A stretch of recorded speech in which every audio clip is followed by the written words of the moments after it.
Il était une fois, dans un très beau pays, vivait un roi gentil et une reine que tout le monde aimait. Leur seul souhait était d'avoir une fille. Un jour, leur souhait se réalisa et leur fille vint au monde. Ils organisèrent une fête pour célébrer l'événement. Tous les rois et reines des autres royaumes, tous les habitants de la ville et les 12 fées du pays furent invités. Dans le cadre de la célébration, chacun présenta son cadeau à la princesse nouveau-née. Lorsque ce fut le tour des fées, chacune d'entre elles fut invée en utilisant sa baguette magique. Il y en avait exactement 12 fées.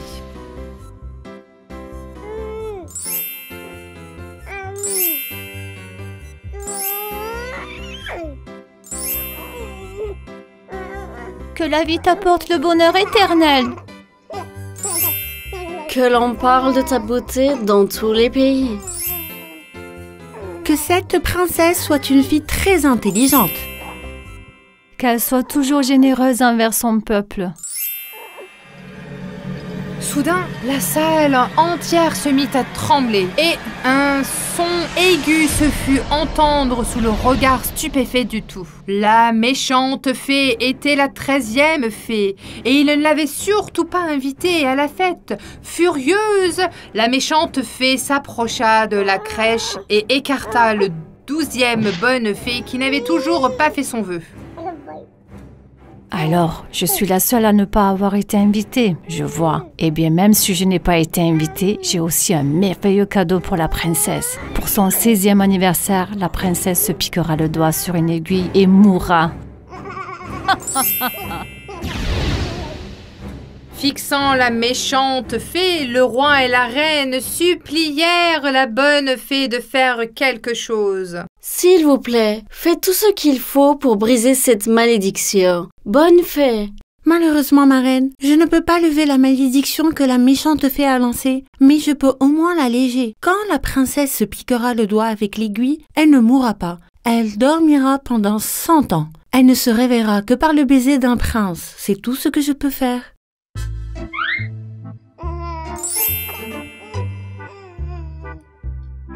Le roi interdit immédiatement l'usage des aiguilles et les fit retirer de son royaume. Il ordonna à ses gardes de veiller sur la princesse jusqu'à ce qu'elle grandisse. Les vœux des bonnes fées s'étaient réalisés. La princesse était devenue une belle jeune fille bien élevée. Au palais, elle ne pouvait pas se promener dans le jardin avec les fées. Son père veilla toujours sur elle. Le jour de ses 16e anniversaire, la princesse fut enfermée dans une pièce pour empêcher la malédiction de se produire. Tout le monde était très inquiet. Si rien ne se passait jusqu'au coucher du soleil, la malentueuse serait levée. La princesse s'ennuyait et voulait ouvrir la fenêtre pour prendre de l'air. Dehors, le temps était magnifique. En ouvrant la fenêtre, elle vit un corbeau avec une petite boîte dans son bec. L'oiseau a posé la boîte sur le rebord de la fenêtre et s'est envolé. La boîte s'était si joliment décorée que la princesse ne put résister à sa curiosité. Elle ouvrit la boîte et vit une bague en diamant qui brillait. Elle pensa que c'était un cadeau d'anniversaire des fées, alors elle le mit à son doigt. Mais c'était une aiguille et était cachée sous le diamant. Lorsque l'aiguille la piqua, la princesse tomba dans un sommeil de 100 ans. L'oiseau qui avait apporté la boîte au prince était le corbeau de la méchante fée. Lorsqu'ils n'entendirent plus aucun son de la chambre de la princesse pendant un certain temps, le roi s'inquiéta et alla voir comment elle allait. Ma fille, tu n'as rien dit. Ouvre la porte que je puisse te voir. Sois patiente. Il ne reste que 2 heures avant le coucher du soleil et la malédiction sera brisée.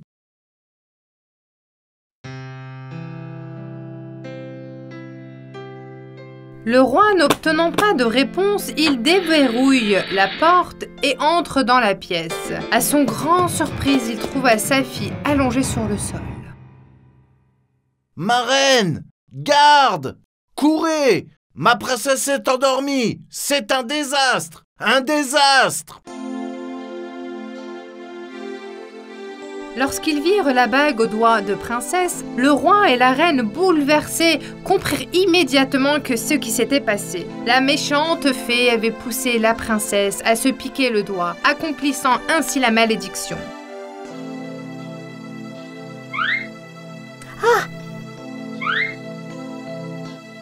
Bonne fée, faites quelque chose, s'il vous plaît.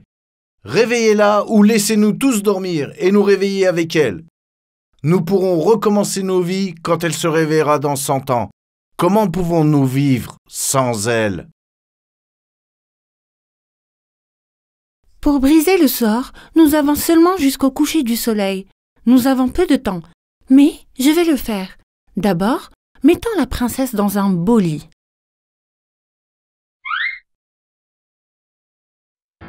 Ils la portèrent immédiatement dans sa chambre.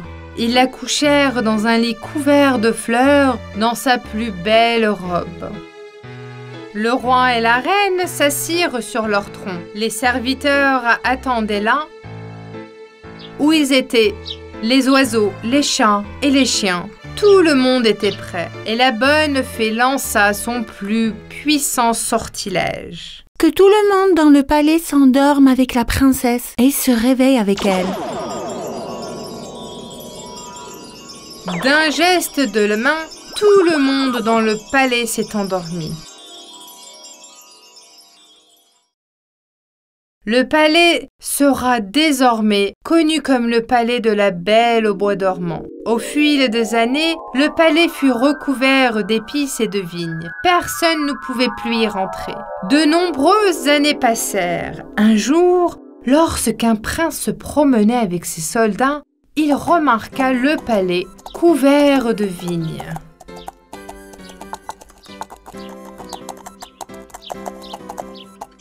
Le voilà! Ça doit être le château de la Belle au bois dormant, celui dont ma mère me parlait toujours quand j'étais plus jeune. Regarde, il est complètement recouvert de vignes. Le roi et la reine sur leur trône et les gens du palais dormaient tous quelque part. Ils étaient tous allongés sans bouger. Il commença à errer dans toutes les pièces du palais, essayant de trouver la princesse. Je vais te trouver, belle princesse. Je vais te sauver. Je vais lever la malédiction. Le prince courait désespérément partout pour essayer de trouver la chambre de la princesse. Finalement, il tomba sur une magnifique porte dans la tour. Il l'ouvrit lentement et trouva la princesse incroyablement belle, endormie sur un lit de fleurs. Mon Dieu, comme elle est belle! C'est comme si elle s'était endormie hier. Ces fleurs sentent encore merveilleusement bon. Le prince n'a pas supporté de voir la princesse dormir comme un ange. Alors, il l'a donné un baiser sur la joue. À ce moment-là, la princesse s'est réveillée. Quand elle vit le beau prince debout devant elle, elle demanda « Que s'est-il passé? Est-ce que je rêve encore ?» Non, ma princesse, tu ne rêves plus. La malédiction a été brisée. S'il te plaît, donne-moi ton matin. Laisse-moi t'aider à te lever de ce lit. La princesse donna sa main au prince et se leva. Lorsque la malédiction fut brisée, tout le monde se réveilla de son sommeil. Le roi, la reine, les serviteurs, les chats, les chiens, les fleurs du jardin, tout respire vie. Il ne restait plus rien des vignes et des épines. Le roi et la reine coururent vers la chambre de leur fille, excités.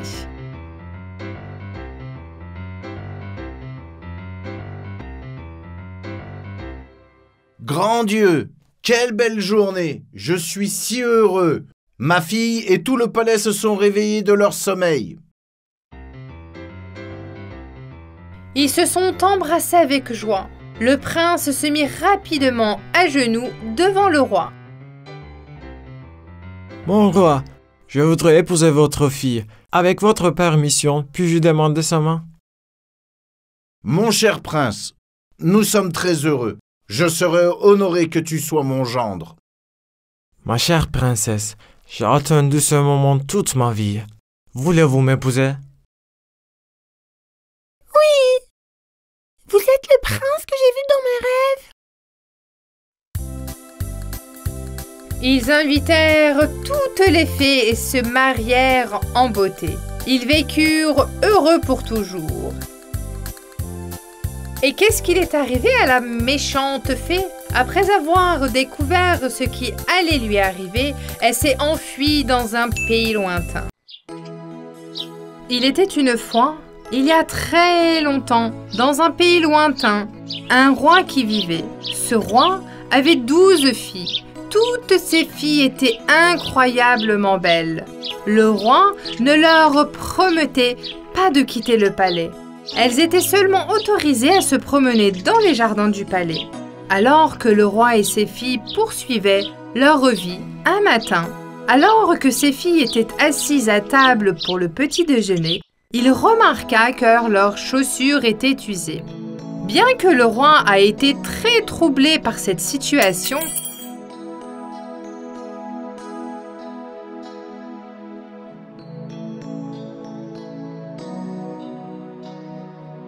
il a ordonné à ses serviteurs d'acheter des nouvelles chaussures pour ses 12 filles.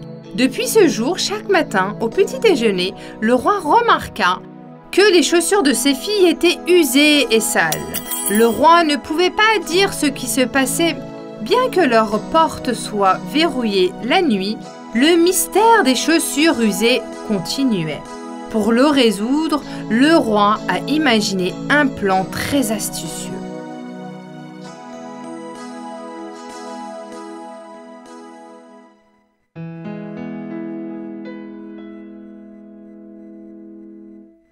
Soldats, répandez la nouvelle dans tout le pays. Celui qui résoudra ce problème épousera une de mes filles et deviendra roi à ma mort. Ces jeunes hommes n'ont que 3 jours pour trouver pourquoi les chaussures de mes filles sont usées chaque matin. Cependant, s'ils ne parviennent pas à le découvrir, ils seront jetés dans le donjon. Les soldats ont répandu la nouvelle dans tous les pays. De nombreux jeunes hommes se présentaient aux portes du palais pour résoudre ce mystère. Pourtant, ils s'endormaient tous devant la chambre des filles et étaient jetés dans le Dijon. Il y a un beau et gentil jeune homme qui vivait dans un village près du palais. Il avait toujours aimé la plus jeune fille du roi. Pourquoi ne tenterais-tu pas ta chance pour résoudre ce mystère? Tu as toujours dit que tu aimais la plus jeune fille du roi. Jusqu'à présent, des centaines de personnes sont allées au palais pour tenter leur chance. Aucun d'entre eux n'a réussi. Ce serait impossible pour moi aussi. En plus, nous sommes très pauvres. Le roi ne me donnera jamais sa fille au mariage. Tu dois être folle, grand-mère. C'est absurde. Tu fais ce que je te dis. Tu vas réussir. Je te donne une cape magique qui appartenait à ton père. Quand tu la porteras, tu deviendras invisible. Et encore une chose, ne mange pas et ne bois pas ce qui vient du palais. Bonne chance, mon fils. Bien que le jeune homme ait été incroyablement surpris par le cap invisible, il se rendit immédiatement au palais pour tenter sa chance. Les gardes les conduisirent dans les chambres des princesses, tout comme les autres qui avaient tenté leur chance avant lui. Le soir, l'aîné met un faumière dans un seau d'eau, quitte la chambre et tend le verre au jeune homme qui attend près de la porte. Il fait chaud, tu dois avoir soif. Tiens, si tu veux, je peux t'apporter un autre verre. Merci. Oui, j'étais incroyablement assoiffé. Le jeune homme assoiffé but l'eau et endormit jusqu'à matin. Le lendemain, alors qu'il attendait, une autre fille apporta un verre de limonade. Incapable de résister, le jeune homme a bu cela aussi. Il se rendit directement dans la chambre qui lui avait été attribuée et ronfla toute la nuit. Quand il se réveilla le matin, il dit « Comme je suis stupide, comme ai-je pu croire ces filles? Ma grand-mère m'avait prévenu de ne rien manger ni boire. Ce soir, c'est ma dernière nuit. Je dois réussir. » Il est allé devant la porte à nouveau. Cette fois, une des filles voulait le piéger avec du jus de fruits. Le jeune homme a fait semblant de boire le jus pendant que les filles regardaient. Mais dès qu'elle s'est tournée et est rentrée dans la pièce, il l'a versé dans le pot de fleurs. Il a fait semblant de dormir et s'est allongé à côté de la plante et a ronflé. Va jeter un coup d'œil. Est-ce que le garçon dehors s'est endormi? Une des filles passa la porte et regarda le jeune homme. Tu n'entends pas? Il ronfle. Tout va bien. Nous sommes libres maintenant. À minuit, lorsque le jeune homme a apporté la cape, il est devenu invisible. Il est entré lentement dans la chambre des filles. Les filles portaient des belles robes. Elles avaient brossé leurs cheveux et étaient toutes maquillées. Il y avait un grand miroir dans leur chambre. Elles se sont toutes placées devant. La fille aînée a touché le miroir et a envoyé un baiser. Le miroir a immédiatement glissé sur le côté de... Et une porte avec des escaliers est apparue, menant à une chambre. Le jeune homme a regardé avec stupeur les filles, une par une, descendre les escaliers. En descendant l'escalier, il a malencontreusement trébuché sur quelque chose et est tombé et s'est accroché à la jupe de l'une des princesses devant lui. Oh, qu'est-ce que c'est? Quelqu'un tire sur ma jupe? Il n'y a personne ici. Tu dois t'imaginer des choses. Elles ont descendu des centaines d'escaliers. Finalement, elles sont arrivées dans une forêt. Les feuilles de la forêt étaient en or, les branches en argent, et la cime des arbres était remplie de diamants. Alors que le jeune homme regardait avec émerveillement, il a également pris un de chaque article pour le garder. Il voulait des preuves à son retour. Ils ont marché et marché sur un très bel chemin et à travers de la forêt. Au bout du chemin, un lac est apparu devant eux. Il y avait exactement 12 bateaux qui attendaient les princesses. Pendant que chacune d'entre elles montait sur le bateau, des jeunes rameurs les aidaient à y monter. Finalement, le jeune homme a sauté dans le dernier bateau. Ça alors, ce bateau est un peu plus lourd que d'habitude aujourd'hui. C'est comme s'il transportait 3 personnes. As-tu pris du poids, princesse?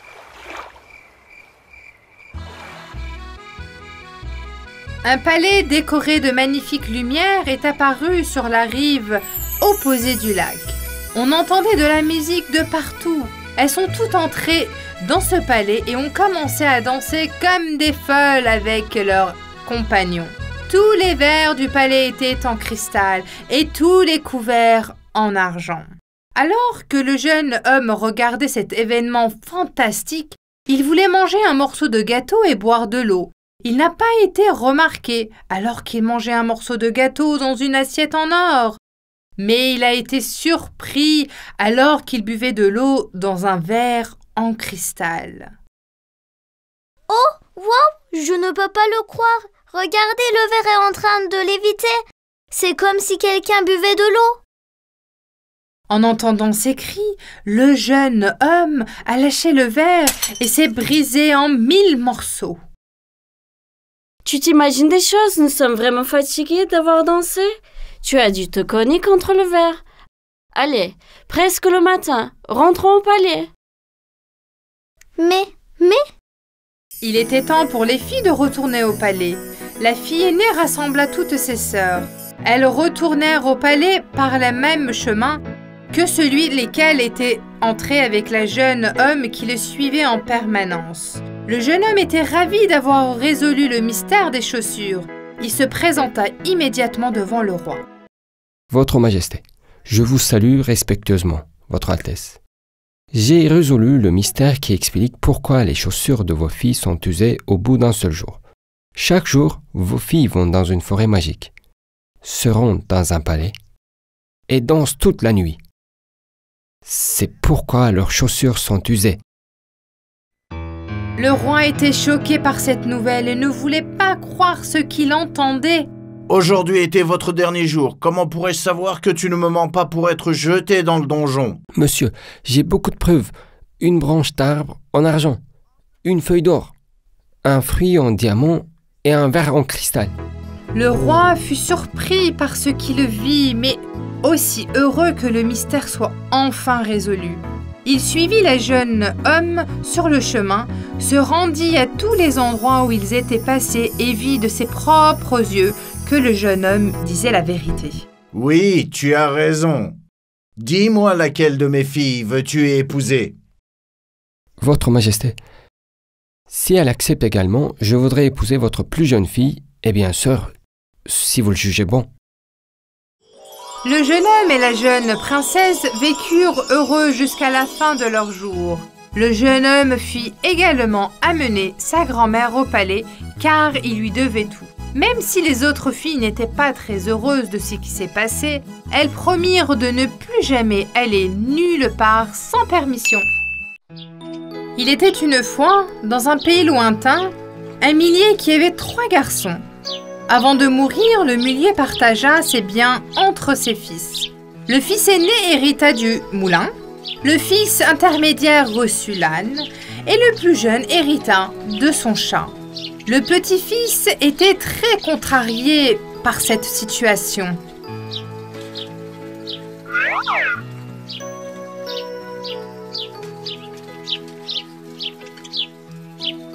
Un chat ne me sert à rien. Que puis-je faire avec lui? Ne te fâche pas. Un jour tu comprendras pourquoi j'ai fait ça. C'est un chat très intelligent. Peu de temps après, le millier mourut, et les 3 frères reçurent l'héritage de leur père. Le plus jeune fils n'a même pas regardé son chat. Le chat a été très contrarié de voir que son nouveau maître le traita avec désinvolture. En un rien de temps, tu réaliserais que tu as reçu le meilleur héritage. Je vais vous le prouver. Donnez-moi un sac vide, un chapeau et une paire de bottes. Le plus jeune frère a été très surpris quand il a entendu le chat parler. Comme il était incroyablement curieux, il a honoré l'étrange requête du chat. Le chat s'est tout de suite mis au travail. Il mit le chapeau sur sa tête et porta les bottes. Il se mit devant le miroir et s'admira. Comme ce chapeau et ces bottes sont merveilleux. Ils vont bien avec ma longue fourrure jaune et mes magnifiques yeux verts. Je ressemble à un membre de la famille royale. Il se mit immédiatement au travail et se mit à la laitue fraîche et à des carottes dans son sac et se dirigea vers la forêt. Quand il arriva, il ouvrit le sac et se cacha derrière un arbre. Peu de temps après, le lapin affamé qui passait par là a reniflé la nourriture et est entré dans le sac. Le chat s'est immédiatement emparé du sac et l'a fermé en courant jusqu'au palais. Il avait des gardes à l'entrée du palais. Arrêtez-vous ici. Qui êtes-vous? Vous ne pouvez pas entrer ici. Je suis le serviteur du seigneur Carabas. Je dois voir le roi. J'ai apporté un cadeau pour le roi de la part de ma majesté. Il n'a pas été difficile de convaincre les gardes de le laisser entrer avec ses bottes brillantes et son chapeau élégant. Ils l'ont emmené devant le roi. Le chat botté s'est incliné devant le roi. Il a ensuite sorti le lapin du sac. Votre majesté, je vous ai apporté un cadeau du seigneur Carabas. Avec mes respects. Oh, un lapin. Merci beaucoup. Vous pouvez faire savoir à votre maître que j'accepte son cadeau. Au fil de temps, le chat botté offrit au roi de nombreux cadeaux différents au nom du seigneur Carabas. Le roi fut intégré et demanda à rencontrer ce seigneur qui lui avait offert tant de cadeaux. Un jour, le roi, la reine et la fille princesse, accompagnés du chat botté, se mirent en route vers le château du seigneur. Profitant de cette occasion, le chat botté courut devant eux et alla trouver son maître pour lui demander quelques instructions. Notre roi va certainement passer par la rivière. Va à la rivière et fais semblant de te noyer. Crie à l'aide quand nous passerons. Je vais aussi cacher tes vêtements. Qu'est-ce que tu prépares? À qui bon-tu ça pour nous? N'aie pas peur. Fais simplement ce que je te dis. Le jeune garçon, confus, se rendit à la rivière comme le chat le lui avait demandé et attendit qu'il arrive. Le roi va bientôt passer par ici. S'il demande à qui appartiennent cette ferme et ces terres, dites qu'elles appartiennent au seigneur Carabas. Compris? Si vous ne le faites pas, le roi sera très en colère et vous punira. Bien sûr, monsieur, tout ce que vous voulez. Le chat botté a prévenu tous les fermiers qu'il a rencontrés sur la route. Après avoir fait cela, le chat botté arriva enfin au château, où vivait un méchant géant doté de pouvoirs magiques. Le chat botté frappa à sa porte. Qui est là? Qui ose me déranger? Je suis le serviteur du seigneur Carabas. Mon seigneur et le roi vont bientôt arriver à votre château. J'aimerais entrer pour me reposer un peu, si vous le voulez bien. Me laisserez-vous entrer? Ok. Entrez. Une fois à l'intérieur, le chat commença à discuter avec le géant. J'ai entendu dire que tu avais des pouvoirs magiques, mais je n'y crois pas. Apparemment, tu peux te transformer en n'importe quel animal. Est-ce que c'est vrai? Bien sûr que je peux. Pourquoi ne le croirais-tu pas? Par exemple, peux-tu te transformer en lion? C'est facile.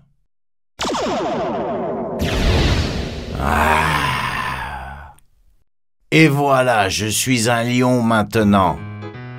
Le chat, terrifié, sauta sur le haut d'une armoire. C'est bon, c'est merveilleux. C'était facile, mais peux-tu te transformer en souris? C'est facile.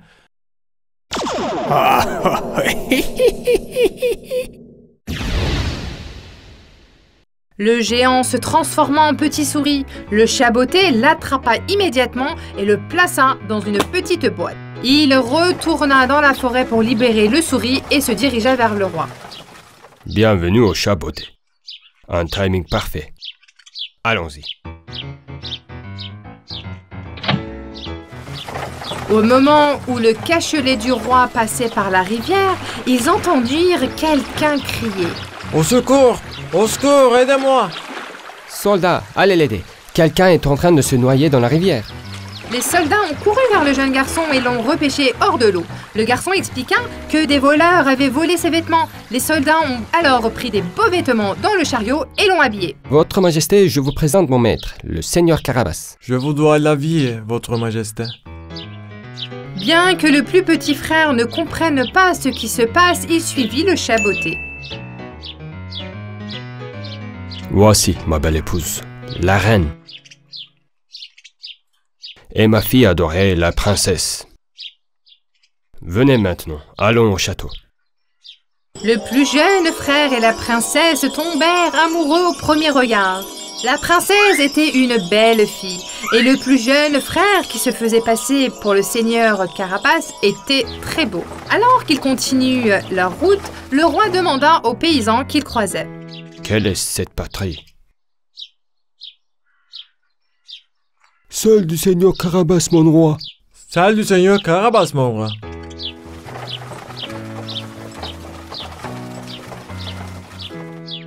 Celle du seigneur Carabas, mon roi. Celle du roi Carabas, mon roi. Le roi était très heureux de tout ce qu'il a vu. Jeune seigneur, il semble que vous soyez très puissant et aimé par ici.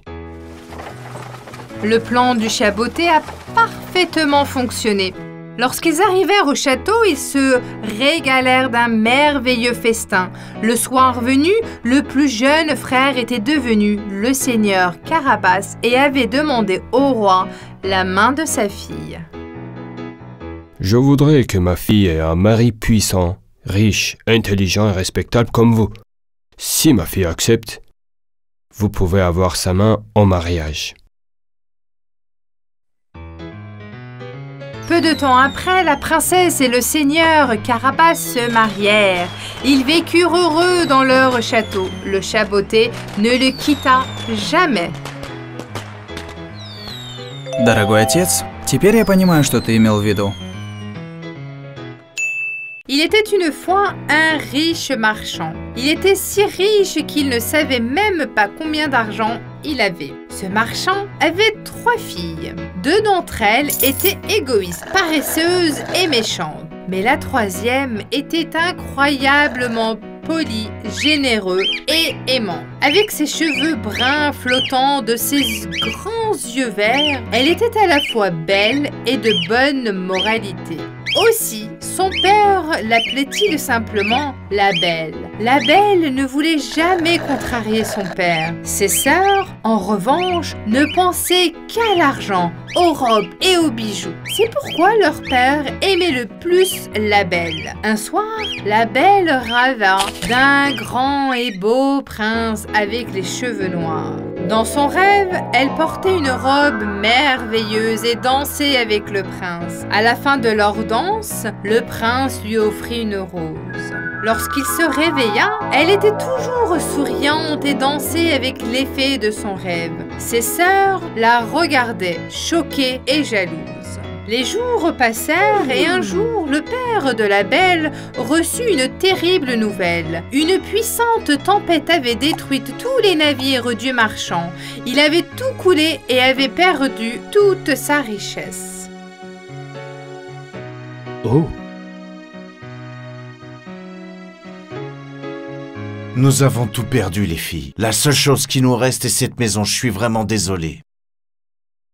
Ne sois pas triste, papa. Rien n'est vraiment important que nous sommes tous ensemble. Je vais prier tous les jours pour que tu retrouves le sourire et que ta chance tourne. J'espère qu'un jour, nous serons à nouveau riches. Peu de temps après, ils recurent la bonne nouvelle qu'un de leurs bateaux n'avait pas coulé. En attendant cette nouvelle, leur père se dirigea avec joie vers le port. Nous sommes probablement sauvés maintenant. Nous sommes à nouveau riches. Après avoir vendu toutes les marchandises, que voulez-vous que je vous apporte?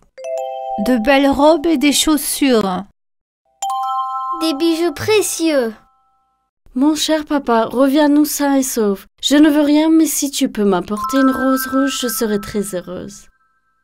Le marchand fit ses adieux à ses filles et se rendit au port. Mais quand il arriva, il ne put croire ses yeux. Le navire était détruit et toute la marchandise était tombée dans la mer et était perdue. Donc rien n'avait changé, ils étaient toujours aussi pauvres. Malheureusement, en rentrant chez lui, sans s'en rendre compte, il était rentré dans la forêt. Pendant un certain temps, il a essayé de trouver la route, mais à ce stade, lui et son cheval étaient tous deux très fatigués. Soudain,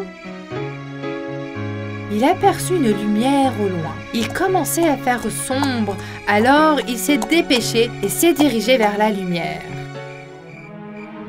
Un magnifique palais est apparu devant lui. C'était un palais avec des lumières tout autour et un immense jardin. Le palais avait un air mystérieux. Lorsque le marchand est arrivé aux portes du jardin, elles se sont ouvertes spontanément. En passant par un chemin avec beaucoup d'arbres, ils atteignirent la porte du palais qui s'ouvrit également spontanément. Bien que le marchand ne comprenait pas ce qui se passait, il entra. Bonsoir. Y a-t-il quelqu'un ici? Il passa devant l'immense salon et d'autres pièces, demandant si quelqu'un était à la maison. Il se retrouva soudain devant une table remplie de différents types de nourriture, de desserts et de fruits. Comme il avait très faim, il s'est mis assis et a mangé jusqu'à ce qu'il soit rassasié. Parcourant toutes les pièces séduisantes du palais, il a cherché un endroit pour dormir. Il trouva une belle chambre au dernier étage. Eh bien, il n'y a rien à faire maintenant. Quand les propriétaires du palais arriveront, je les remercierai pour tout. Il s'allongea sur le lit et s'endormit. Le lendemain, lorsqu'il descendit, il vit cette fois qu'une belle et grande table de petit déjeuner avait été dressée pour lui. Je pense que la chance m'a encore trouvé. Il y a même du jus de fruits frais. Je dois y aller maintenant. Même si je n'ai pas pu vous rencontrer, je vous remercie beaucoup. Au revoir. Il sortit dans le jardin et au moment où il s'approchait des grilles, il vit une belle rose rouge. Je vais prendre cette rose pour ma fille comme souvenir. La Belle va l'adorer. Il cueillit la rose. Au même moment, il a entendu un bruit derrière lui. Quand il se retournait, il y avait un monstre. C'était un monstre effrayant avec des mains noires et poilues, une bouche et des yeux énormes et des dents pointues. J'ai tout fait pour que ton séjour soit confortable. Tu n'as pas honte d'avoir cueilli cette fleur sans permission? Je suis désolé, monsieur. Mes intentions n'étaient pas mauvaises. J'ai 3 filles. L'une d'entre elles m'a demandé de lui apporter une rose. Je l'ai cueillie pour ma fille. S'il vous plaît, pardonnez-moi. Vous avez donc 3 filles? Oui, monsieur. Eh bien, je ne vous pardonnerai qu'à une seule condition. Une de vos filles doit venir et rester avec moi de son plein gré. Si personne ne vient, je te punirai très sévèrement. Tiens, je te donne mon cheval le plus rapide. Je vous attends toutes les 2 dans une semaine. Sinon, vous payerez le prix de votre insolence. Le marchand, qui voulait désespérément rester en vie, grimpa sur le cheval et rentra discrètement chez lui. Il expliqua à ses filles tout ce qui s'était passé. Lequel d'entre vous va m'accompagner là-bas? Je ne peux pas vivre avec un monstre. C'est à la belle qu'il faut en vouloir. Elle devrait y aller. Oui, c'est sa faute si papa a rencontré ce monstre. Elle devrait y aller. D'accord, d'accord. Papa, ne te fâche pas. J'irai de mon plein gré et je te sauverai. Ma belle-fille, tu y vas à cause de moi. Je suis tellement désolé. Ne sois pas triste, papa. Tout ira bien. Lorsqu'ils arrivèrent au palais, tout était comme avant. Un feu brûlait dans la cheminée, la table était pleine de nourriture et des lumières brillantes étaient allumées partout. Comme ils étaient tous deux affamés par le long voyage, ils se sont assis à table et ont dîné. Peu de temps après, le monstre est descendu. Bonsoir et bienvenue. Je m'appelle la Bête. Veux-tu rester ici avec moi? Oui, monsieur. Je voulais cette rose. Ce n'est pas la faute de mon père. Il voulait seulement m'apporter un cadeau. Alors, ton père partirait demain. Et tu resteras ici et tu seras mon ami. Le lendemain, le père de la belle partit. Tu vas beaucoup me manquer. Pardonne-moi, ma chérie. Tu me manqueras aussi. Ne t'inquiète pas. Prends soin de toi. Faisant un signe à la main, elle dit adieu à son père depuis les portes du jardin. Les jours passent, mais elle était incroyablement triste. Elle pleurait tous les jours.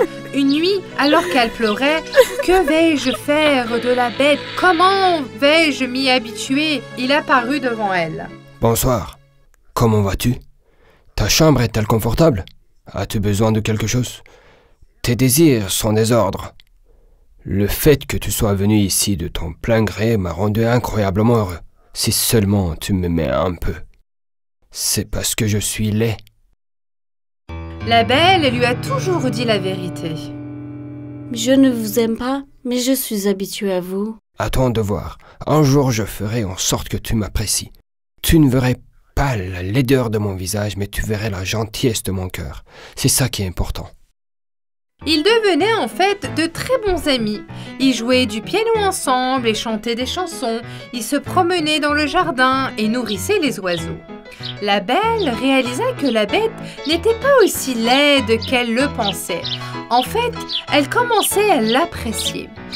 Une nuit, elle rêva de son père et vit qu'il était devenu très malade. Le lendemain matin...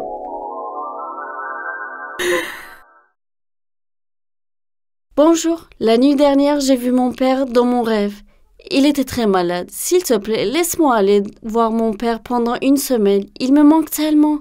Me laisses-tu aller? D'accord. Exactement une semaine. Si tu pars plus d'une semaine et que tu ne reviens pas, je mourrai ici. N'oublie pas ça. Je te promets, je vais le voir et je reviens tout de suite. Alors, mettons ce médaillon magique en forme de cœur sur ton cou. Si tu fais un vœu en le tenant fermement, il se réalisera. Ils se sont séparés de cette façon. Je veux aller voir mon père. Elle arrive à la maison de son père. Son père était si heureux de la voir qu'elle s'est sentie mieux presque immédiatement. Tu m'as tellement manqué, ma belle. Tu m'as manqué aussi, papa. Ses sœurs ne comprenaient pas ce qui venait de se passer et comment elle était soudainement arrivée. Elle était toujours jalouse de la belle. La belle a tout raconté à son père, qu'elle était maintenant heureuse et qu'elle ne voulait plus être triste. Elle resta une semaine dans la maison de son père sans se rendre compte du temps qui passait. Un jour, elle vit la bête dans son rêve, couché sur le sol. Pensant qu'il était mort, elle a eu une peur bleue. Elle s'est rendue compte qu'elle était en retard d'un jour. Elle s'est sentie coupable de ne pas avoir tenu sa promesse. Oh mon Dieu, il m'a dit que si je restais plus d'une semaine, il mourrait. Quel égoïsme! Si quelque chose lui arrive à cause de moi, je ne pourrai jamais me le pardonner. Elle fit immédiatement ses adieux à son père et à ses sœurs, prit le médaillon de sa main, le serra fort, l'embrassa et fit son vœu. Elle se retrouve dans le palais de la belle. La bête est sur le sol, les yeux fermés. La belle, impuissante, ne savait pas quoi faire. Je n'aurais pas dû te laisser seule. S'il te plaît, pardonne-moi. La belle, pensant qu'elle avait perdu la bête, continuait à pleurer. Soudain, la bête a ouvert les yeux. J'ai enfin réalisé à quel point je t'aime. Peux-tu vraiment aimer quelqu'un d'aussi laid que moi? Bien sûr que oui. Je ne me séparerai plus jamais de toi. Alors, veux-tu m'épouser? Oui, oui. Soudain, avec une lumière aveuglante, le visage de la bête a commencé à changer. Un beau prince a pris sa place. Il était grand avec d'épais cheveux noirs. Oh, vous êtes le prince avec lequel je dansais dans mon rêve? Oui, une sorcière maléfique m'a transformé en bête. La seule façon de briser le sort était qu'une fille n'accepte ma main et en mariage malgré ma laideur. Merci de m'avoir sauvé, la belle. Peu de temps après, le prince et la belle se sont mariés. Ils ont amené son père marchand et ses sœurs au palais également. Ils vécurent heureux pour toujours. C'était une victoire, celle de la beauté intérieure. Il était une fois, dans une petite maison, un jeune couple marié. Ils étaient un couple très heureux et attendaient la naissance d'un bébé. Je sais qu'il est important que notre bébé soit en bonne santé, mais j'espère vraiment que nous aurons une fille, mon amour. Oui, j'aimerais aussi avoir une fille. Si Dieu le veut, nous aurons une fille qui te ressemblera. Le jour de la naissance se rapprocha. La jeune mère attendait avec impatience la naissance de son bébé. Chaque jour, la mère regarda par la fenêtre et par-dessus au mur pour admirer le jardin de son voisin rempli de fleurs et de fruits. Un jour, elle remarqua une plante à fleurs jaunes qu'elle n'avait jamais vue auparavant. Je me demande quel est le nom de cette plante. Elle sent merveilleusement bon. Je suis sûre qu'elle a aussi un goût incroyable. Il faut que je mange cette plante. Je vais aller directement chez ma voisine et lui demander. Sans perdre de temps, la jeune mère quitta la maison. Mais elle ne doutait pas que sa voisine d'à côté était une sorcière cruelle. Elle frappa à la porte sans de douter du danger qu'elle l'attendait.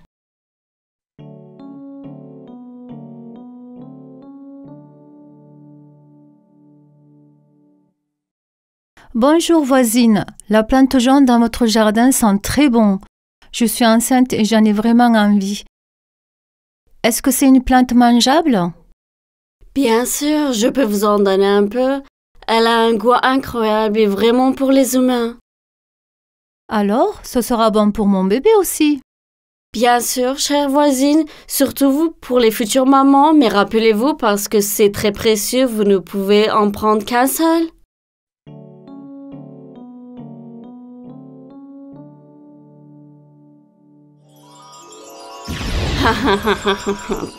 Tout se passe comme je l'avais prévu. La jeune femme a fini de manger le morceau qu'elle avait pris dès qu'elle est rentrée chez elle, mais elle voulait en manger plus. Apporte-moi-en en plus. Si je ne mange pas, je ne pourrai pas avoir ce bébé. Ne t'inquiète pas, je ferai tout ce que je peux pour t'apporter plus de cette plante jaune. Comme la nuit tombait et qu'elle faisait sombre, le mari impuissant grimpa dans le grand mur et prit la plante que sa femme voulait. Cela a duré un certain temps. Chaque nuit, le jeune homme entra secrètement dans le jardin, mais elle était mal à l'aise à l'idée d'entrer dans le jardin de ses voisines sans permission. La méchante sorcière avait en effet fait pousser cette plante pour leur rendre un piège. Elle savait que sa voisine attendait un bébé et qu'elle aurait certainement envie de cette plante à cause de son odeur. Elle avait l'œil sur le bébé depuis longtemps. Elle allait prendre le bébé d'une manière ou d'une autre. Un soir, alors que l'homme entendait un nouveau dans le jardin, la sorcière l'a pris en flagrant délit. Elle avait maintenant l'apparence d'une sorcière. Elle était très laide et avait l'air extrêmement effrayant. Le pauvre homme était effrayé. Pardonnez-moi. Ma femme est enceinte et elle ne peut s'empêcher de manger cette plante. J'ai été contrainte de le faire parce que vous avez dit qu'elle ne pouvait comprendre qu'une. Je sais que c'est mal. Mais si elle ne la mange pas, j'ai peur que ma femme meure. Je suis dans une situation très difficile. J'accepte vos excuses avec une seule condition. Vous devez me donner le bébé qui va naître, sinon je vous détruirai tous. L'homme dut accepter cette condition.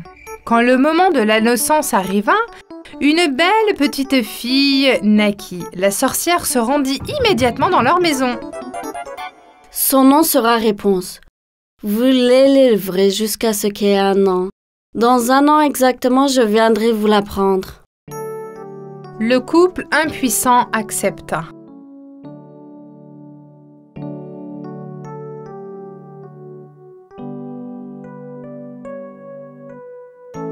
Quand Réponse eut 1 an, la sorcière vint enlever le bébé en pleurant à sa mère et à son père, en l'enfermant dans une tour au milieu de la forêt, et elle a y élevé le bébé. De nombreuses années passèrent. Réponse était maintenant une belle jeune fille. Quand elle n'avait jamais coupé les cheveux, elle laissait plusieurs mètres de long. Ses cheveux étaient blondes dorés. Elle avait les yeux d'un vert profond. Chaque fois que la sorcière se rendait dans la tour, elle l'appelait. « Ma chère fille, aux cheveux blondes, je suis là. Détache ses cheveux. » Réponse jeta sa longue tresse par terre et la sorcière montait à leur tour en l'utilisant ses cheveux. Réponse pensait que la sorcière était sa mère, comme elle n'avait jamais vu personne d'autre que la sorcière jusqu'à présent. Réponse pensait qu'elle et sa mère étaient les seules dans ce monde. Elle avait une voix merveilleuse. Elle chantait toute la journée jusqu'à la tombée de la nuit. Sa voix résonnait dans la forêt et les oiseaux volaient vers la fenêtre pour l'écouter. Les oiseaux étaient ses seuls amis. Un jour, un prince se promenait dans la forêt. Lorsqu'il entendit le chant de Réponse, il se demanda d'où venait ce merveilleux son. En suivant la direction du son, elle s'est approchée de la tour et a réalisé que la voix venait de là. Je dois rencontrer la fille avec cette voix étonnante. Je me demande comment je peux monter dans cette tour. Alors qu'il faisait désespérément le tour de la tour, il aperçoit soudain qu'une sorcière l'appelant en haut de la tour. Il se cacha aussitôt derrière un arbre et observa. « Ma chère fille aux cheveux blonds, je suis là. Laisse tomber tes cheveux. » Réponse laissa tomber ses cheveux tressés et la sorcière grimpa au sommet de la tour. J'ai trouvé comment monter dans la tour. Après avoir attendu le départ de la sorcière, le prince appela la tour en imitant la voix de la sorcière. Ma fille, s'il te plaît, laisse encore tomber tes beaux cheveux blonds. J'ai oublié quelque chose là-haut. Je vais les laisser tomber tout de suite, mère. D'un geste rapide, elles libérèrent à nouveau ses cheveux. Le prince escalada la tour en utilisant ses cheveux et rencontra Réponse. C'était la première fois de sa vie que la belle fille voyait une autre personne. « Qui es-tu? Pourquoi es-tu là?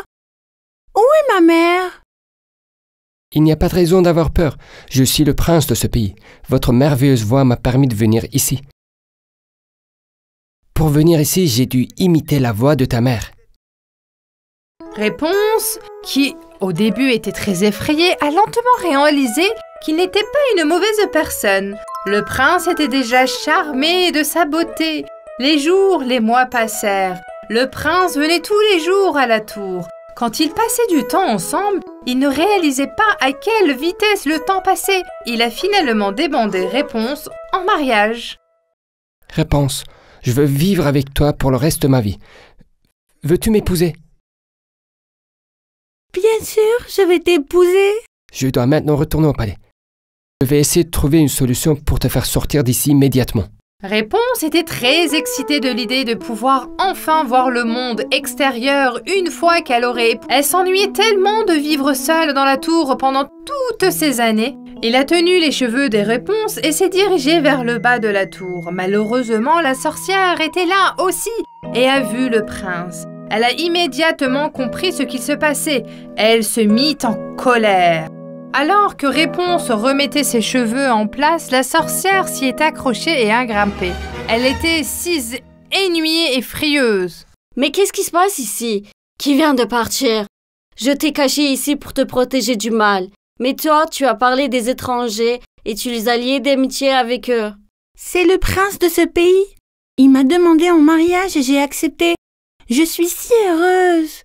Mère, j'attendais que tu viennes pour te raconter tout ça. Quoi? Quelle est cette absurdité? Je vais te montrer. La sorcière était tellement en colère qu'avec une paire de ciseaux, elle a coupé les longs cheveux de Réponse aussi courts que possible. Et avec sa magie, elle l'envoya ensuite dans un autre pays très loin. Lorsque le prince arriva à la tour le lendemain, il ne savait pas que la sorcière l'attendait dans la tour. Salut Réponse, je suis là. Détache tes cheveux s'il te plaît. La sorcière laissa tomber la longue tresse qu'elle avait coupée dans les cheveux de Réponse. Lorsque le prince arriva à la fenêtre de la tour, la sorcière était là pour l'accueillir. Il fut terrifié dès qu'il la vit. Quelle surprise! Tu pensais que tu allais pouvoir m'enlever ma fille, que je vais cacher pendant des années?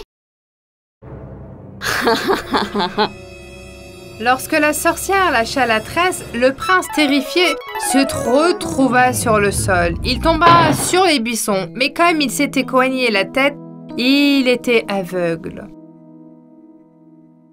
Réponse était toujours présente dans l'esprit du prince. Alors, monté sur son cheval, il la chercha partout. Il se jura que même s'il avait allé jusqu'au bout du monde, il la retrouverait. Il chercha pendant très longtemps. Enfin, un jour, il entendit une chanson. La voix lui était familière. C'est la voix de Réponse. Je l'ai enfin trouvée. Galopant sur son cheval, il se dirigea droit vers la douce voix. Il arriva à la porte de la maison où se trouva Réponse. Réponse, je suis là. Ouvre la porte. Je n'arrive pas à y croire. C'est vraiment toi? Quand Réponse ouvrit la porte, elle pleura en voyant le prince. Elle pleura tellement que ses larmes tombèrent sur le visage du prince qu'il était à genoux. Ces larmes étaient des larmes de joie miraculeuse. Soudain, le prince aveugle ouvre les yeux. Ils se sont embrassés avec joie et ont célébré ce miracle. Ils retournent au palais et commencent à préparer le mariage. À leur retour, Réponse et le prince ont recherché ses vrais parents pour leur annoncer la nouvelle. Ils étaient incroyablement heureux d'être réunis avec leur fille après toutes ces années. Ils ont fait un beau mariage et ont tous vécu heureux.